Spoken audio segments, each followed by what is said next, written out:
things have gone, and looking forward to Saturday. And this is general statement. Okay, everybody ready? First and foremost, I'd like to thank everyone for being here today. Again, it's always an honor to be in front of you guys and all the amazing support we've received. I want to say thank you. Before I do anything, I again want to congratulate North Carolina A&T, one of our conference members, for opening the season with a huge win against another FCS opponent. And I think it brings a lot of spotlight to the MEAC, shows the caliber of our league. And I want to commend Coach Washington for the job that he's done taking over for Coach Broadway. But looking forward to this week, the start of football season. Obviously, we put a lot of work into this week, a lot of preparation leading up into the first game, a lot of excitement surrounding FAMU football. And we're excited as well. You know, we've had 20 plus great days of practice during camp, stayed relatively healthy, which is always critical. A lot of guys have really stepped up and established themselves as leaders on this football team. A lot of our incoming freshmen and transfers have really done a great job of solidifying themselves as major players here for us. And so looking forward to seeing all of it come together this Saturday at 5 p.m. and expecting a packed house. We think Bragg Stadium's going to be rocking on Saturday, and just looking forward to getting out there and playing some good football and hopefully starting this 2018 season off on a great note. Coach, any butterflies here going into your first game as the head coach of FAMU? Only with the media. Just with us. There's no snafus in the interview process. But no, it's, you know, again, I think as coaches and players, we anticipate this. We look forward to it. The anxiety comes in waiting. It seems like when you're in spring ball, it's just this long, arduous journey of summer workouts, fall camp, all leading up to the first game. And so now that it's here, there's a lot of excitement. There's naturally some anxiety that you have as a coach to make sure that you're prepared. Are we doing enough? Have we pushed them too hard? Have we pushed them hard enough? Are we doing the right things that it takes to make sure these guys are ready to play? But I'm excited to see what they can do when they hit the field. I think we have a group that's resilient, a group that's hungry to bring the wins back to the Bragg Memorial Stadium. And one of our team goals is to win all of our home games. And this is the first one of 6, and we want to make sure we start it off on the right foot. So I wouldn't say that there's a nervousness. There's naturally some anxiety from players and coaches, I'm sure, and fans as well, to see actually how good this football team can be. I mean, have you allowed yourself to sit there and think that, I mean, night game, it'll be kind of getting dark during halftime, you know, big crowd. Have you allowed yourself to think about everything? Or? Well, you know, for us, that's that long wait of game day for coaches. I think if you ask any coach, we'd all rather play at noon, so we don't have to sit around and watch other teams play on TV, and you know, just that long wait until kickoff. So, but again, you know, we're excited about the start times. There's been a very strategic plan to start the games at 5 to try to accommodate not only our local community, but also the community of fans who drive from long places, and allow them a chance to come up and possibly be able to get back home before, you know, it's too late in the night. So you know, again, excited about the start of the season, and again, just it's finally here, and I can't echo that enough, that with all the build up, it's finally game week and we're just ready to get started. Coach, there's no film yet because it's week 1, but what do you know of Fort Valley State? Well, we know they're a team that won't be intimidated by us. They've come to Bragg Stadium before. And the last time they came here, I think it was a 6-point win for FAMU. And so there's a close proximity to the two schools. We're only 2+ hours away from one another. We have a few players on our team from Georgia. They have some players on their team from Florida, even some local guys from the Tallahassee area. So there'll be some familiarity amongst the players playing against each other. And you know, I don't expect this to be a game where they come in and look at us as the Pittsburgh Steelers. I think they're coming in thinking that they have a chance to win the game, and our guys have to understand that and be prepared to play a 60-minute tough physical football game, execute at a high level, don't beat ourselves, and if we do that, it gives us the best chance to be successful. Coach, Porter is no stranger to you, and you to him. Does that give you the psychological edge, and do your players know about how badly you've beaten them up in the past? Well, I don't think so. We don't talk about those kind of things. Again, I don't look at, it's hard to say you don't look at previous encounters with other teams or other coaches, because every year is a new year. This is a new football team. He has a new football team. And so again, our job as coaches is to prepare our guys for the here and now, for what we need to do this coming Saturday. So I don't think that any past history between the coaching staff or even players playing against each other in high school has any bearing on what the outcome of the game Saturday will be. It'll be which team prepares the best, which team can block out all the distractions. It's a home game for us, which there'll be a huge crowd. There'll be a lot of alumni fans, people trying to get close to our players. First week of school, so all the challenges that come along with the first ball game. If our guys can handle that, them traveling on the road, can they handle traveling on the road and all those things? So whoever can handle the adversity the best and then come out and focus and execute, I think gives themselves the best chance to be successful. Coach, you talked about it during fall camp, the offense, especially learning your playbook. Going into week one, how much of that playbook do you feel like this team, this offense, is comfortable with right now? We feel like we're pretty comfortable with most of it. The challenge for us as coaches now is to put together a game plan that gives us a chance. Based on the film that we've watched at Fort Valley, what plays out of our vast playbook do we need to carry into the game? Clearly, you won't carry the entire playbook. We're going to run about 80 or so plays. We can probably break our playbook down and run 500 plays. And so which plays will give us the best chance? Which plays do our guys feel most comfortable running right now? And also maybe not putting it all out there for other teams to scout us on immediately week one. We want to leave something up for, kind of once we get into conference play, the following week against Troy. We don't want to just lay it all out on the table and say this is who we are, scout us. We want to try to hold some things back, do enough to give us a chance to win, but also leave a little bit of uncertainty for teams scouting us in the future. Coach, on the other side of the ball, you've praised this defense all camp too. I mean, you've noted there's really a 1A and a 1B. I mean, how good do you think this defense can be this year? Well, I think if they play sound football and just play together and do the things that we talk about on a day-to-day basis, chase the football. We can just chase the football. We can maintain our gap integrity. And if we can make the offense earn everything that they get, not give up big plays, I think this unit has a chance to be pretty special. And we have a lot of talent, a lot of tenacity, and a lot of opportunistic guys. Those defensive backs have probably made the biggest jump from spring to fall camp. With just some of the younger guys that we've added. Herman Jackson, one of our true freshmen, has had a phenomenal camp. Elijah Daniels, one of our transfer students, has really brought a different element to the defense. Matt Green, moving from quarterback this spring to safety now. And again, just a lot of depth on the back end, a lot of natural playmakers on the back end. And so it starts up front, obviously. But I think if we can do those little things that we've been doing all the camp that's been giving the offense fits, I think we have a chance to be a pretty special unit. Coach, you talked about the crowd you wanted to see in here for the game on Saturday. Of course, the faithful are going to be here regardless, but how nice is it to know you guys are the only game in town this Saturday? Well, again, I think that just the entire weekend, the starting on really Friday and going all the way through late Monday night with the Florida State's game, I think this whole weekend is going to be magical.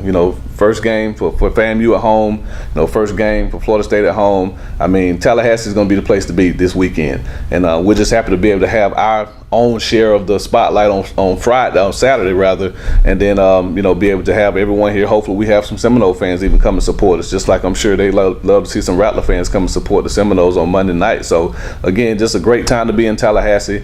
2 new coaches, 2 explosive offenses, a lot of just firepower hopefully on both amongst everyone here. But it's always nice to know that you're the only show in town on that particular evening, because we know that Tallahassee loves their college football. Coach, you're no stranger to FAMU. You have ties in your family, your wife. You've been to Bragg a bunch of times, but it's a little different now that you are the face of the program and you're on the sidelines. Looking into your crystal ball, what do you think that's going to be like now after growing up basically in Bragg and now you're on the sidelines? Well, the spring game really gave me a good feeling of what it'll be like, again, and that's why I was so excited to see so many people show up to our spring game. Was able to walk out of the tunnel and see a sea of orange and green, to see it from that vantage point, being on the field as opposed to maybe being there as a recruit like I was in high school, or being there as a fan as I was growing up as a little kid. To be able to be on the sideline as the head coach is truly a special feeling. So luckily we've had nice crowds out there, the spring game particularly. A couple of our scrimmages, we've had some people come out and watch us, and so the nostalgia of being the head coach at the Florida A&M University, hopefully that won't be something that will distract me from the task at hand, which is getting us prepared to hopefully win our first ball game. But definitely blessed, extremely blessed to be here. A day hadn't gone by that I hadn't been thankful for the opportunity to lead this great program. And I think these guys have done a phenomenal job, and we're just looking forward to seeing what they can do coming this Saturday and see it all come together. Folks, we've been joined by Jabril Hazley, defensive captain number 2 from Akron, Ohio. Jabril, just give and he's coming from class, so he is excused to be here. We don't often get him out of class for a press conference, but WCTV over this.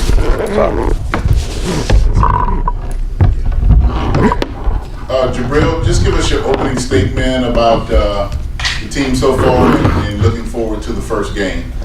I think we came a long way since the springtime, and we're ready for this first game. We excited, and we put a lot of work over this spring and summer camp. Probably one of the hardest camps I've been in, so we put a lot of work in, so we ready. What made it so hard? What was so different from Willie Simmons camp as opposed to the years previous? It was a lot more. It was a lot physical, a lot more physical, a lot of running, a whole lot of running, and technical standpoint, like getting back to the basics and stuff we needed to work on a lot. So it was like a lot of mental as well physical. So. Have you guys kind of fully embraced the hype around this season? I mean, you were at Fan Day, it was pretty crazy then, but have you guys really sat down and thought about, And Jabril, it seems that the seniors are taking a bigger leadership role than ever in trying to guide the team. Just talk about that, how the seniors are trying to take the lead in the team. Yeah, it's a lot different because when I came here last year from JUCO, the senior class wasn't like a big leadership. Like, it was good guys, but it wasn't like a family. Like now, the new staff came in and really installed that family vibe, and the seniors leading the way for the younger class coming in. So, that's pretty cool. You excited to play on that new field? I am. What do you guys think about it so far? I mean, you practiced on it a couple times. What do you think about it so far, playing on that turf? I like it. I feel faster on the turf. That has to be a big plus, to go from last year to this year in terms of just all of the changes that have happened just in the last year. That has to really pump you guys up, to get ready for the season. The turf, the new coaches, the fan, fan support seeming to be even more, as you say, hyped than before. And we've had some good crowds that brag, in spite of everything. So right. It has to. So how does all of everything that's happened make you guys feel? Make us feel good. It's truly a blessing, knowing I get to come in and see for the first year. Because last year, the seniors, they had to deal with all that, and I got to embrace the new setting, new field, new equipment, new coaching staff. So it's a blessing, man. True blessing. The follow up on that, this is your first rodeo as far as a season opener, but is this the most exciting season opener that you've ever experienced? Yes, definitely. Definitely the most exciting one. A lot more exciting than last year. Okay. All right. Thank you, guys. Yeah, thank you, guys. All right, we got quarterback Ryan Stanley. Ryan, just give us an overview of the team getting prepared for the season and what you're expecting here for the first game. Yeah, these past 3 weeks, we've been going through camp, and I feel since I've been here, it's been one of the probably most successful, and we've accomplished a lot throughout this camp. Day in, day out, we got better on all 3 phases of the ball, whether it be offense, defense, or special teams. It was a long, stressful, long days of camp, but it paid off, and I expect big things for the Rattlers this season. Ryan, you guys, the only game in town on Saturday, first game of the season. I mean, how awesome is that going to be having all your fans packed in for this one? Yeah, that's big, man. You know, there's a lot of hype going into this game. We know it's going to be sold out. You know, a lot of people, over 23,000 people out there on Saturday. You know, here to see the new turf. A lot of people hyped up about that. And, you know, the kids on the team, we know about that. That's in the back of our mind, but we're just focused on getting the job done and beating Fort Valley State, which is what we've been working for day in and day out. Talk about your command of Coach Simmons' offense. Oh, like I said in past interviews, spring really helped me a lot, get a feel for it and you know, understand it. And coming into camp is what really made me easy getting through it for this spring. I had a good understanding of it, and you know, I got a great hold of it now, and I'm very comfortable with this offense. And Coach Simmons being a former quarterback, and he works with you guys one-on-one, talk about the mechanical stuff that he's helping improve. Yeah, it's huge him being a past quarterback. You know, that would be like if you were looking to be a firefighter, you want to go talk to a guy who's a firefighter or something, you know. So him having that experience and being in the same shoes that I was in the past is huge. So, you know, he helps a lot day in, day out with mechanics, reading defenses. You know, he does a great job with all the quarterbacks. Speaking of reading defenses, I know you don't have any film from this season, but looking back on what Fort Valley State did last year, I mean, what have you seen from their D? From what I've seen so far, I've seen a lot of 3, but you know, a lot of teams that showed 3 on film in the past, since we have a lot of passing offense, they switch it up against us. So, you know, we're just preparing for every look, and whatever they come on Saturday, we'll be ready to play against it. How confident are you going out there running this offense for the first time in a real game situation? I'm real confident. You know, like I said, we had a few scrimmages in the spring, which was somewhat live, but not like a game atmosphere. But I'm more than ready to go out and show what we've been working for these past few weeks through camp and all of spring. Does it go through your head at all before this first game especially? Do you start kind of envisioning what it's going to be when you walk into the stadium, what it's going to be when you take the huddle for the first time? I mean, what do you start envisioning as the week goes? It's funny that you say that because 2 nights ago I knew it was game week because I had a dream about the game. And, you know, I happen to do that a lot when it comes to these big games or first games. I just have a dream about the game, and I just started visualizing myself just going out there and making plays with my guys and just doing our job and taking our coaching and executing. Was there a final score in that dream? No, there wasn't. There wasn't actually. There wasn't. I woke up, but nah, man. You know, like I said, I just visualize and just get prepared as best as I can for Saturday. Brian, how do you feel about taking the responsibility for the offense? Over the last few years, the team has had pretty good defenses, and then the offense struggled, and then the defense would get tired, and the result did not end up well. How do you feel about now being able to take the offensive load and help out the defense and special? Well, being the quarterback is like you're either the hero or the zero. You know, either the fans are gonna love you one week, or if you lose, they go out and hate you, and that's just part of the role. But you know, I love that. You know, touching the ball every play and having such a big input into the game, and the outcome is just what I love, being a playmaker and getting the ball to playmakers as well. You know, I just love the position of quarterback and all the roles that it comes with. And talk about your playmakers. Looks like you have a team of playmakers on the offense. Yeah, man. Y'all know Chad Hunter, Xavier Smith. We got a few backs too. You know, there's a lot of explosive keys that we got in this offense that you guys will see Saturday. Just from Willie Simmons to maybe previous coaches that you've had here the past couple seasons, just what's the vibe like from him and in the locker room, especially on game week? How is it different maybe from last year? I would say with the last coaching staff, they were a little bit older across the board, and just this staff is much younger, and you know, can relate to us more and just knows how to really like get us going. I could say like even the last staff wouldn't want us playing music and stuff in the locker room before games, but you know, they let us have a little swag and go out there and just do our thing, you know. And you know, with having our first practice on Sunday for game week, you could tell the enthusiasm and you know, everything's just a little more up tempo, and guys fired up and just ready to go out and show everybody what we're capable of.